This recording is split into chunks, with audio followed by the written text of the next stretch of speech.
You wrote a book called Holding On to Hope, and I think if people understand your background a little bit, they will understand the title and your book. So can you share with us uh who you are, like, and your journey in this life so far? So what inspired this book? Wow. From losing our son is what inspired it from yeah, our loss. We in 2017 we lost our second oldest son in a four-wheeler accident.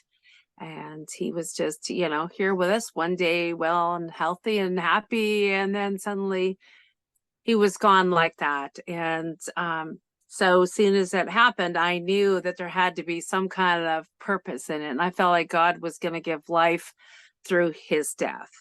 In fact, we were praying that God would give him life again right there on the spot. If it was his will, I knew he could do that. He, he could bring him back to life, but also knew if it wasn't meant to be, that he would give us hope and comfort and, be with us through it all. And I prayed that God is anyone that knows us that doesn't know you, may this be their moment. I felt that God was going to give life through our son's death. And then later on, I wrote the book. So that's how that came about. Conversations with Indie Authors. How many children do you have altogether? And you homeschool all of them as well, right? Yes. There's some that's done with school, but yes, 10 in all. So my oldest is 23 and my youngest is just about a year and a half. And so my oldest is graduated and the next one, and so the son that is no longer with us, Clayton, he would be 21. And then my 18-year-old, he's been done with school for a while. And then I have 16 and down from there that we're actually schooling. So 7 that I'm still, it's under my care. Still that we're doing all the stuff with every day. But yeah, it definitely keeps me busy. Well, I'm so sorry for your loss. This is like what every parent is like, this is their worst thought. So how on earth can you take the worst thing that a parent can imagine and turn it into hope?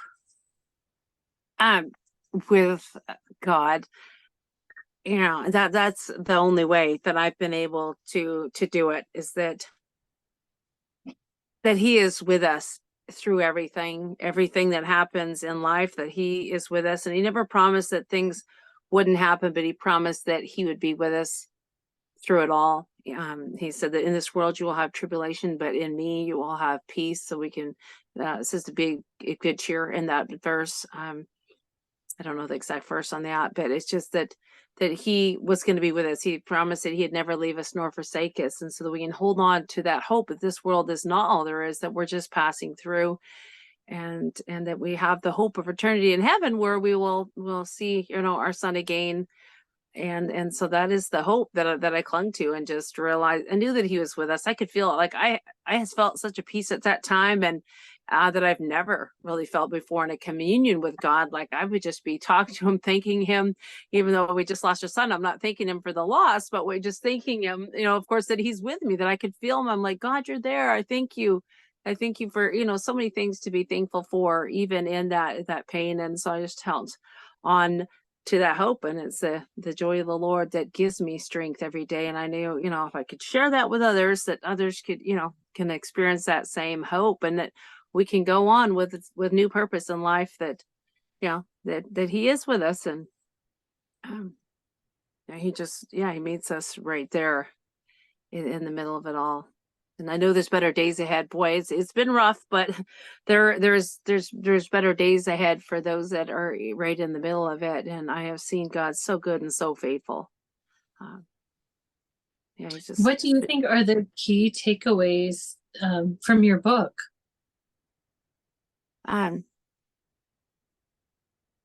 Just that God is good, even when things are not good, that God is still good. And that's kind of what I share throughout the book, just the goodness of God, things that I would go through. I wrote this on, I have my book right here. So holding it, I wrote it on, I was blogging. And so I would write it on my blog, like just we'd be posting the day it happened, a few days, week, however, I would write that, and I would say things that I am going through. This is what I'm struggling with. And then here is some verses that help me, or here's a quote here, pieces of song or something, or just my meditation and time with the Lord. This is what helped me. And so it really just hits on a lot of things, but basically the center of it is hope. So I call it my book of hope, even though it's about our story of loss and grief and kind of on loss and grief, but it's my book of hope, that we still have hope regardless of what we go through, and that we can smile again, we can have joy again, we can just keep going on, and that he gives us the strength to do so when we trust in him. Can you talk to us about how this has made your family closer? Yeah, hang in there and cling together. And I would spend a lot of time with the children, really telling them, even though this happened and we miss you miss your brother, we miss our son, but we'll just tell them about the things of God, and that we know that with God, like accidents don't really happen. We called it an accident, a four-wheeler accident was how it happened, and we call it that. But we also believe that when it comes to life and death, that we don't die before our time. And so I was strong with that, and would tell them that, obviously it was your brother Clayton's time to go, or he would still be here. So we really needed each other, and it brought us together. I know that can be really hard on a lot of families with the children, and especially husband and wives. I've heard that it really hard on marriages, especially when you start blaming each other, which we probably could have threw blame around, but we knew that was not,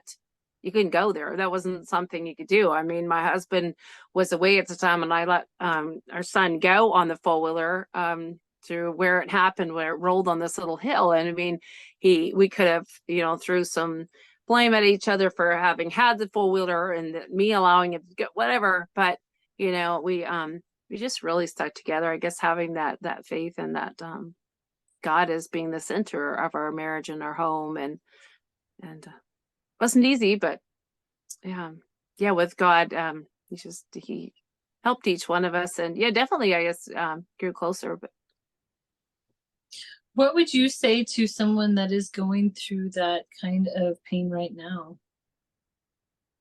That there is better days ahead, and to really be easy on yourself. Don't rush that grief. I don't think that you've got to get over it in a certain amount of time, because we won't get over it. It's nothing to get over, but it's something that we get through one moment at a time. And it really starts there with one moment, one day, 1 week, month. And before you know it, a long time can go by. Like for us now, it's been 7 years. This April coming up, April 19th, this year will be 7 years. It was April 19th of 2017 that we lost our son. And just that there is better days ahead. You will be able to have joy again. That's one thing I felt. I didn't know if I'd have joy. I felt the peace. And like I said, and I felt, that he'd be here if he's meant to be here, but I didn't know about the joy. And I went to this ladies retreat right after, and it was like a month or so after, and it was prayer time. And they was asking who wants prayer, for what. And I didn't want to go up, because the only thing I could think of was that I just want to have joy again. I'm like, no, I'm going to be a bawling mess up there in front of everybody. I'm not going to go up. But that was one thing I didn't know if I could have joy again. And I do have joy again. And, and it's okay to laugh and stuff and still hurt. I mean, it's not that you're not missing your child, but it's okay to kind of do both at once. It's not wrong. But that's another thing. We do stuff together as a family, but I'm like, how can we do that? We're missing our son. And so it really is a challenge, but just that, things will get easier. You can think about your child with good memories. At first, that was painful, but I could hardly think about him without cringing, without feeling bad and stuff. I couldn't look at his picture without bringing sadness. Like, that picture's not supposed to be here on that wall. He's supposed to be here.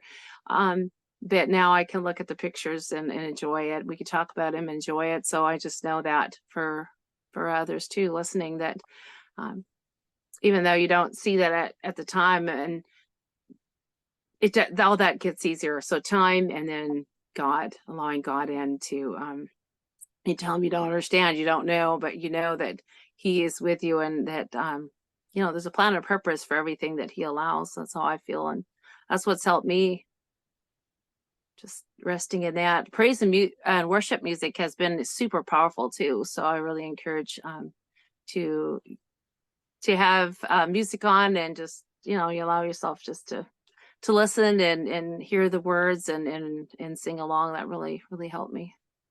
And bringing their memories into what you're doing now as Oh well. yeah, I guess on the other side of it, but it's been 7 years for me, so I know someone walking right in the newness. It is hard. Like I said, boy, those emotions you have, you just wonder if you could, you know, like ever really have joy again. And boy, being out in public and, you know, that happening, you think when people see you, they have no clue who you are if it's someone, you know, but they look, and I'm like, do they know what I'm going through? Do they realize? Like, you just feel like everyone must see, and it's emotions. Like, it's weird.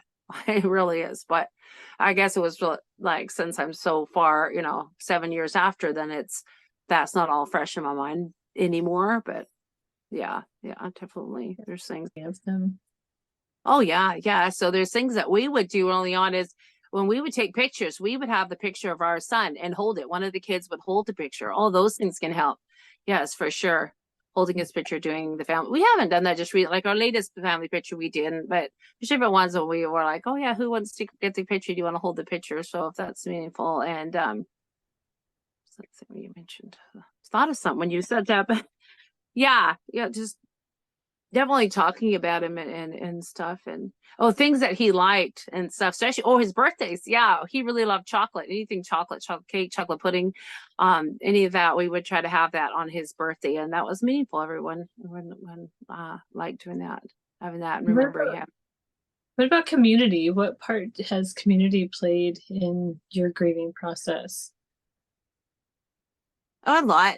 Essentially, I have friends that have had loss as well, so they weren't maybe the ones that I was just really doing life with at the time, but I knew of them. So as soon as that happened, they would reach out to me and say, remember, I lost, you know, child. And then, you know, and then that really drew us together more when we had that in common. So yeah, community was really helped me in the community where it happened. So many people surrounded us, you know, with just their thoughts, with cards, with food, helping us with meals. And then a couple down the road came in by, and they're like, well, we lost a son, you know, 20 years ago, but still that helped. I was like, oh, so you know what we're going through, right? And they're like, exactly. So yeah, community, it really helped to surround yourself. So I definitely encourage to surround yourself with people that understand, that's been there, and just to be in their presence. Like, I went down to their house after a few different times. I go down to visit, and just to sit there, just to talk about this and that, and just knowing you were in a safe place, that they understood what you were going through and your emotions. And then I've started a grief group. So I have a grief group on Facebook that seems like it's really growing, and I think it is really helping people. I'm over about 3,000 members now on Grieving with Hope grief group, so that's been good. And then yeah, So one of my books. can anyone join your group? Yeah, it's a private group, but you find just click to join, and then we approve since it's a private group, but the members. But anyone can join in. When it's Grieving with Hope is what it's called, because it's a place that we're grieving, but not without the hope of God. And that's what helped me the whole time. I'm grieving, but not without the hope of God. And so it's a spiritual, faith-based group, and you don't have to be a Christian beyond it, but you know, that's the stuff we will give, is that the encouragement and hope of God, and just encourage one another, and to share your stories and things, and then people can support each other. And so that's healing, when you give support to someone else that helps you. So Absolutely. Where else can people find you online? I just have like a Facebook page called Mae Renfroe that I like to share stuff on. I have a YouTube channel where I share anything from hope and encouragement, spiritual things, parenting, homeschooling stuff, and my website, maerenfroe.com. And then my book is on the global network, so like on Amazon and stuff, Instagram on there. So few places. Thank you so much for coming on and sharing your story and your background and your mission of hope to help other people. I appreciate it. Okay, thank you. Thank you. I enjoyed it. The Zarlequan Indieverse.